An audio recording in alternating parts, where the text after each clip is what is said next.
النبی موسیٰ رضی اللہ عنہ قال قال رسول اللہ صلی اللہ علیہ وسلم اذا اجتمع اہل النار فی النار ومعهم من شاء اللہ من القبلة قال الكفار للمسلمین ألم تكونوا مسلمین قالوا بلا۔ حضرت ابی موسیٰ رضی اللہ تعالیٰ عنہ سے روایت ہے کہ حضور پاک صلی اللہ علیہ وسلم نے فرمایا کہ جب جہنمی اکٹھے ہوں گے اور ان میں وہ گناہگار مسلمان جن کو اللہ تعالیٰ نے ان کے گناہوں کی وجہ سے جہنم میں بھیجا ہوگا وہ بھی ہوں گے، تو وہ کافر ان سے پوچھیں گے کہ الم تکونوا مسلمین، کیا تم لوگ مسلمان نہیں تھے؟ کہیں گے بالکل تھے۔ قالوا فما اغنى عنكم الاسلام وكسرتم معنا في النار، انہوں نے کہا پھر اسلام نے آپ کو کیا فائدہ پہنچایا، آپ بھی تمہارے ساتھ جہنم میں پڑے ہیں۔ قالوا كانت لنا ذنوبا فاخذنا بها، وہ کہیں گے ہمارے گناہ تھے، ان گناہوں کی سزا میں ہم پڑے ہیں۔ فسمع اللہ ما قالوا فامر بمن كان في النار من اہل القبلة فخرجوا، اللہ نے جب ان کی یہ فریاد سنی تو حکم دیا کہ جتنے بھی مسلمان ہیں سب کو نکال دو۔ فلما رأى ذلك بكى من الكفار قالوا، اب جو کافر باقی جہنم میں رہ گئے کہنے لگے یا لیتنا كنا مسلمین ونخرج كما خرجوا، کاش ہم بھی مسلمان ہوتے تو آج ہم بھی نکل جاتے جیسے یہ نکلے ہیں۔ قال ثم قرأ رسول اللہ صلی اللہ علیہ وسلم اعوذ باللہ من الشیطان الرجیم الف لام را تلک آیات الکتاب قرآن مبین ربما یود الذین کفروا لو کانوا مسلمین۔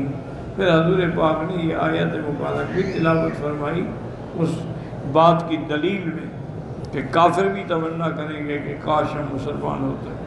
رواہ ابی حاتم من حدیث خالد نافع به وزاد فیہ بسم اللہ الرحمن الرحیم عوض الاستعاذہ، استعاذہ کے بجائے انہوں نے روایت میں بسم اللہ کا ذکر کیا ہے۔ الحدیث الثالث قال الطبرانی ایضا حدثنا موسیٰ بن ہارون قال حدثنا اسحاق بن راہویہ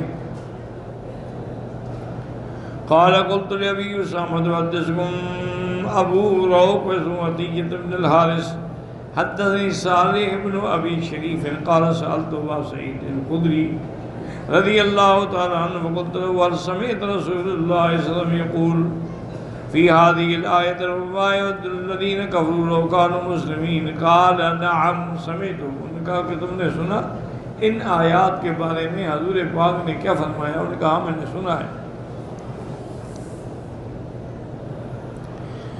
یقول یخرج اللہ الناس من المؤمنین من النار بعدما یاخذ نقمتہ منہم، اللہ مسلمانوں کو ان کے گناہوں کے عذاب کی دینے کی وجہ سے جہنم میں ڈالیں گے، پھر ایمان کی وجہ سے نکالیں گے۔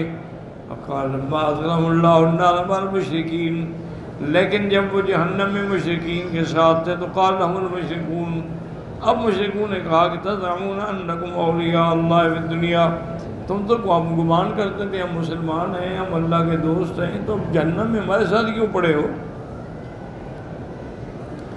فَإِذَا سَمِعَ اللَّهُ ذَلِكَ مِنْهُمْ أَذِنَ بِالشَّفَاعَةِ لَهُمْ تَشْفَعُ لَهُمُ الْمَلَائِكَةُ وَالنَّبِيُّونَ، اب اللہ پاک حکم دیں گے، اجازت دیں گے تو فرشتے بھی ان کی شفاعت کریں گے، انبیاء بھی شفاعت کریں گے، وَيَشْفَعُ الْمُؤْمِنُونَ، اور مومن بھی شفاعت کریں گے، حَتَّى يَخْرُجُوا بِإِذْنِ اللَّهِ، اللہ کے حکم سے نکل جائیں گے۔ فَإِذَا رَأَى الْمُشْرِكُونَ ذَلِكَ قَالُوا يَا لَيْتَنَا كُنَّا مِثْلَهُمْ فَتُدْرِكْنَا الشَّفَاعَةَ وَنَخْرُجَ مَعَهُمْ، اس وقت کافر حسرت کریں گے کہ کاش ہم بھی مسلمان ہوتے تو آج ہمیں بھی شفاعت فائدہ پہنچاتی۔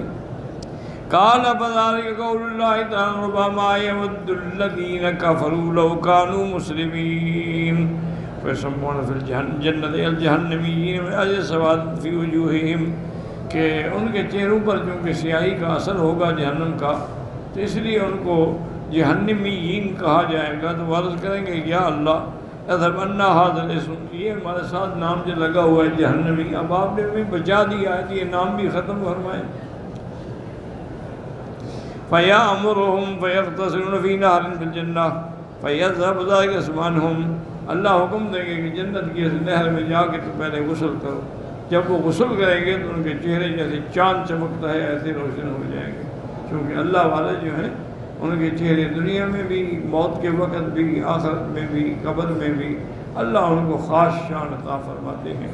رات ہی مجھے ایک بہت بڑے ذمہ دار دوست ہیں میرے کینیڈا سے، وہ بتا رہے تھے کہ بھائی عبد الوہاب جو فوت ہوئے ہیں تبلیغی جماعت کے، انہوں نے کہا یعنی ان کی قبر سے اتنی زور کی خوشبو ہے کہ پورا مرکز خوشبو سے بھر جاتا ہے.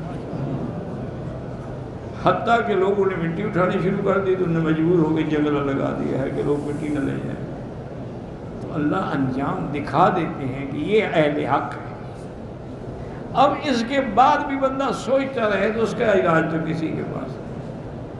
اللہ موت کے بعد کا انجام دے. یہی پوزیشن تھی جب حضرت لاہوری فوت ہوئے کہ قبر سے خوشبو تھی.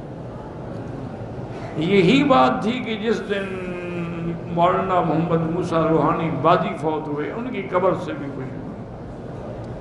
اسی طرح عبداللہ غازی شہید ہوئے جب لال مسجد میں، ان کی قبر میں بھی کئی دن تک ڈیرہ غازی خان کے علاقے میں خوشبو آتی. تو یہ دلائل ہوتے ہیں. امام بخاری رحمۃ اللہ علیہ کی قبر سے بھی کئی دن تک خوشبو آتی ہے.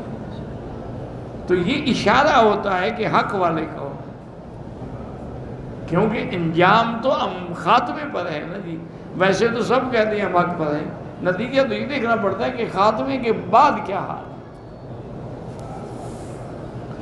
اللہ حدیث الرابع قال ابن ابی حاتم حدثنا علی بن حسین قال حدثنا عباس بن ولید البرسی حدثنا مسکین ابو فاطمہ قال حدثني یمان بن یزید محمد بن جبیر محمد بن علی نبی جدہ قال قال رسول اللہ من تاخذه النار الى ركبتيه منهم من تاخذه الى حجزته. جہنم کی آگ جو ہے بعض کو تو گھٹنوں تک ہوگی اور بعض کو اس کی کمر تک. منهم من تاخذه النار، ان کی بات ان کی گردن تک. علی قدر ذنوبهم واعمالهم، ان کے ذنوب اور ان کی اعمال کی سزا کے مطابق. منهم من يمكث فيها شهرا ثم يخرج منها، کوئی یہاں ایک مہینہ رہے گا پھر نکال دیا جائے گا. ومنهم من يمكث فيها سنة ثم يخرج منها، کوئی ایک سال رہے گا پھر نکالا جائے گا. وأطولهم فيها مكثا بقدر الدنيا منذ يوم خلقت إلى أن تفنى، اور سب سے بڑی سزا اس کے لیے ہوگی جو دنیا کی پوری مدت جو ہے وہ جہنم میں رہے گا. فَإِذَا أَرَادَ اللَّهُ أَن يُخْرِجَهُم مِّنْهَا، جب اللہ ارادہ فرمائیں گے کہ ان کو جہنم سے نکالیں. قالت اليهود والنصارى من في النار من أهل الأديان والأوثان من في النار من أهل التوحید. اب یہودی اور نصرانی اور دیگر دین والے لوگ جو ہیں جو جہنم میں ہوں گے وہ مومنوں سے کہیں گے تمہیں کیا ہو، تم کیسے جہنم میں آ گئے. آمنتم باللہ وکتبہ ورسلہ، تم اللہ پر ایمان لائے، اللہ کے رسولوں پر ایمان لائے، اللہ کی کتابوں پر ایمان لائے، لیکن نحن وانتم اليوم فی النار سواء، آج ہم کٹھے پڑے ہوئے ہیں جہنم میں. فیغضب اللہ لهم غضبا، اللہ کا جلال آئے گا. لم یغضبہ لشیء فیما مضی فیخرجہم الی عین فی الجنہ، اللہ جہنم سے بھی نکال دیں گے اور ان کو نہر میں بھی حکم دیں گے غسل کرنے کا. اب کافر حسد کریں گے. ربما یود الذین کفروا لو کانوا مسلمین. اگلی آیات میں تحدید ہے اور تشدید ہے کافروں کے لیے. اللہ نے فرمایا میرے محبوب ذرہم یاکلوا ویتمتعوا، چھوڑ دو ان کو، کھائیں پئیں چلیں. کھاتا پیتا تو جانور بھی ہے، کھانا پینا کون سی بڑی چیز ہے. قل تمتعوا، ان کو کہو بھی نفع اٹھا لو دنیا کا. فإن مصيركم إلى النار، البتہ تمہارا ٹھکانہ جہنم ہے. یہاں کسی ایک دوسری ہے کلوا وتمتعوا قلیلا، کچھ اٹھا لو تھوڑا نفع. انکم مجرمون، تم کافر ہو جہنم میں جلو گے. ولہذا قال ویلہم الامل، ان کو امیدوں نے توبہ سے بھی دور کر دیا ہے کہ توبہ بھی نہیں کرتے، اللہ کی طرف رجوع نہیں کرتے. نتیجہ کیا ہوگا؟ فَسَوْفَ يَعْلَمُونَ عَاقِبَةَ أَمْرِهِمْ، یہ اپنے عقیدے کا، اپنے عمل کا انجام دیکھیں گے۔ وَمَا أَهْلَكْنَا مِنْ قَرْيَةٍ إِلَّا وَلَهَا كِتَابٌ مَعْلُومٌ مَا تَسْبِقُ مِنْ أُمَّةٍ أَجَلَهَا وَمَا يَسْتَأْخِرُونَ۔ يَخْرُجُونَ مَهْلَكَ إِلَّا بَعْدَ قِيَامِ الدُّنْيَا وَانتِهَاءِ أَجَلِهَا۔ اللہ فرماتے ہیں ہم نے کسی بستی والوں کو ہلاک نہیں کیا مگر جو وقت مقرر ہے۔ وَإِنَّهُ لَا يُؤَخَّرُ أُمَّةٌ عَنْ هَلَاكِ مِيقَاتِهِمْ وَلَا يَتَقَدَّمُونَ عَنْ مُدَّتِهِمْ، نہ تو وقت پیچھے ہوگا نہ آگے ہوگا۔ وَهَذَا تَنبِيهٌ لِأَهْلِ مَكَّةَ، مکے والوں کے لیے یہ تنبیہ ہے، وَإِرْشَادٌ لَهُمْ إِلَى مَا هُمْ عَلَيْهِ مِنَ الشِّرْكِ وَالْإِلْحَادِ وَالْإِلْحَادِ، کہ تم جو شرک پہ لگے ہو، اناد پہ لگے ہو، بے دینی پہ توبہ کر لو ورنہ تمہارا انجام بھی قریب ہے۔ وَقَالُوا يَا أَيُّهَا الَّذِي نُزِّلَ عَلَيْهِ الذِّكْرُ إِنَّكَ لَمَجْنُونٌ لَوْ مَا تَأْتِينَا بِالْمَلَائِكَةِ إِن كُنتَ مِنَ الصَّادِقِينَ مَا نُنَزِّلُ الْمَلَائِكَةَ إِلَّا بِالْحَقِّ وَمَا كَانُوا إِذًا مُنظَرِينَ إِنَّا نَحْنُ نَزَّلْنَا الذِّكْرَ وَإِنَّا لَهُ لَحَافِظُونَ۔ يُخْبِرُ عَنِ الْكُفْرِ وَإِنَادِهِمْ، اب کافر مکے والے جو تھے وہ اپنے بغض و اناد کی وجہ سے کہتے تھے کہ یا ایھا الذی نزل علیہ الذکر، ہے جس پر تم کہتے ہو قرآن اترا تو مجنون ہو، نعوذ باللہ۔ انک لمجنون فی دعائک ایانا الی اتباعک وترک ما وجدنا علیہ آباءنا، تم جس طرف ہمیں بلا رہے ہو اور اپنے باپ دادے کے دین کو ہم سے چھڑا رہے ہو، یہ ظاہر ہے کہ تم نعوذ باللہ مجنون ہو۔ کیا ہمارے باپ دادا سارے بے وقوف تھے، بے عقل تھے، وہ غلط دین پہ تھے، آج ہمیں آپ سچے دین پر چلا رہے ہیں؟ تو یہ کافروں کی عادت ہے، کبھی ساحر کہتے ہیں، کبھی مجنون کہتے ہیں، کبھی شاعر کہتے ہیں، کبھی کاہن کہتے ہیں، لیکن نتیجہ ان کے خلاف ہے۔ وہ اللہ کے رسول ہیں، اللہ کے پیغمبر ہیں، رحمت للعالمین ہیں اور خاتم الانبیاء والمرسلین ہیں۔ لو ما تأتینا بالملائکہ، وہ کہتے تھے اچھا اگر تم نبی ہو تو فرشتوں کو بلاؤ، کیوں نہیں آتے فرشتے؟ ان کنت من الصادقین، تاکہ فرشتے آ کے گواہی دیں کہ آپ اللہ کے سچے رسول ہیں۔ جیسے کہ فرعون نے بھی یہ کہا تھا کہ فلولا القی علیہ اسورۃ من ذہب، یہ کیا خالی ہاتھ ہیں، ان کے پاس کچھ بھی نہیں، اس پر آسمانوں سے سونے کے کنگن کیوں نہیں اترتے جو بادشاہوں کا لباس ہوتا ہے؟ او جاء معہ الملائکۃ مقترنین، اور اسی طرح کافر کہتے لا یرجون لقاءنا لولا انزل علینا الملائکہ، ہم ایمان نہیں لے آئیں گے جب تک کہ فرشتے نہ آئیں۔ او نرا ربنا، یا ہم اپنے رب کو دیکھ لیں، وہ ہمیں بتلائیں، فرمائیں کہ آپ اللہ کے نبی ہیں۔ لقد استکبروا فی انفسہم، تکبر کیا، واتوا عتوا کبیرا، بہت بڑی سرکشی کی۔ یوم یرون الملائکۃ لا بشری یومئذ للمجرمین، اللہ نے فرمایا جس دن یہ تو کہتے ہیں نا کہ فرشتے کیوں نہیں آتے، جب فرشتوں کو دیکھیں گے نا تو ان کی دیکھو خوشی نہیں ہوگی، وہ تو عذاب لے کے آئیں گے، پھر کہیں گے ہائے ہجرا مہجورا۔ وَقَدْ قَالَ بِمَا نُزِّلَ الْمَلَائِكَةُ إِلَّا بِالْحَقِّ وَمَا كَانُوا إِذًا مُنظَرِينَ۔ وقال مجاہد فی قوله ما نُزِّلُ الْمَلَائِكَةُ إِلَّا بِالْحَقِّ بالرسالۃ والعذاب، ہم فرشتوں کو بھیجتے ہیں یا تو اللہ کا وحی لے کے آتے ہیں یا پھر اللہ کے حکم سے عذاب لے کے آتے ہیں۔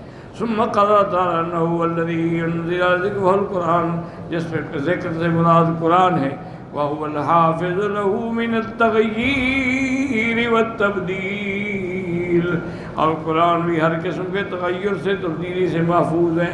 ومن من عاد الضمیر فإن له لحافظ عن النبی صلی اللہ علیہ وسلم، بعد نے فرمایا کہ قرآن کی طرف سے ہے، اور بعد نے کہا یہ زمین نبی علیہ السلام کی طرف سے ہے کہ اللہ نے وعدہ کیا کہ ہم آپ کی حفاظت کریں گے۔ واللہ یعصمک من الناس، لیکن پہلا معنی جو ہے وہ زیادہ راجح ہے کہ اللہ نے قرآن کی حفاظت کا وعدہ فرمایا۔ یہی بات یاد رکھ لیں کہ جتنی کتابیں اتری ہیں کوئی بھی محفوظ نہیں ہے. یعنی تورات آئی بڑی عظیم کتاب ہے، انجیل ہے، زبور ہے، صحائف موسیٰ ہے، صحائف ابراہیم، کوئی بھی محفوظ نہیں، چونکہ اللہ نے ان کی حفاظت کا وعدہ نہیں فرمایا تھا. ایک بات یاد رکھیں، یہ وعدہ صرف قرآن کے لیے ہے. اللہ نے فرمایا کہ اِنَّا لَهُ لَحَافِظٌ، ہم قرآن کی حفاظت کریں. اور دوسری وجہ علماء نے یہ بھی لکھی ہے کہ وہ کتابیں آنے کے بعد ایک نبی آیا، پھر اور آیا، پھر اور آیا، پھر اور آیا، وہ تو احکام منسوخ ہوتے گئے. ان کی حفاظت کی ضرورت ہی نہیں تھی، وہ تو منسوخ ہو گئے. چونکہ اللہ کے نبی پر جو قرآن نازل ہوا ہے وہ قیامت تک کے لیے ہے، لہذا اس کی حفاظت کی گئی کہ اس کے کسی حرف میں بھی تبدیلی نہ آ سکے. ایک بہت بڑا راہب تھا، وہ سابقہ کتابوں کا بڑا حافظ بھی تھا اور خطاط تھا، یعنی خوش خط لکھنے والا. وہ جب مسلمان ہوا تو اس سے کسی بزرگ نے، کسی عالم نے پوچھا کہ تمہارے اسلام کی وجہ کیا ہے؟ اس نے کہا آپ کو پتہ ہے کہ میں خطاط ہوں، میں نے یہ تورات لکھی اور اس میں تبدیلیاں کر دی، تحریف کر دی، لفظی تحریف بھی کر دی، معنوی تحریف بھی کر دی. پھر میں وہ کتاب یہودیوں کے پاس لے گیا، انہوں نے بڑے خوش ہو کے قبول کی اور مجھے انعام بھی دیا، اور کسی نے کوئی میری غلطی کو نہیں پکڑا. پھر میں نے انجیل لکھی اور انجیل لکھ کے پھر میں نصارہ کے پاس گیا، ان کو جا کے ہدیہ کیا. ان نے مجھے بڑا انعام و اکرام دیا، بڑے خوش ہوئے کہ تم نے ہماری کتاب اتنی خوبصورت لکھی ہے لیکن غلطیاں نہ پکڑ سکے. پھر میں نے قرآن لکھا اور قرآن پاک کے اندر بھی میں نے آمدن تحریف کی، تحریف لفظی بھی کی اور تحریف معنوی بھی کی.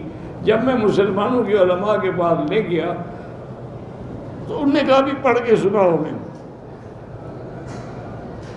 اب جب میں جہاں میں نے تحریف کی تھی، کیونکہ سارا قرآن پڑھنے کا تو وقت نہیں تھا، میں نے وہی جگہ پڑھنی شروع کی. ایک 7 سال کے بچے ہونے کا غلط پڑھ رہے ہو، یہ نہیں ہے قرآن میں. دوسری جگہ میں نے پڑھی تو ایک اور بچہ کھڑا ہو گیا، انہوں نے کہا تم جھوٹ بک رہے ہو، یہ نہیں ہے قرآن میں.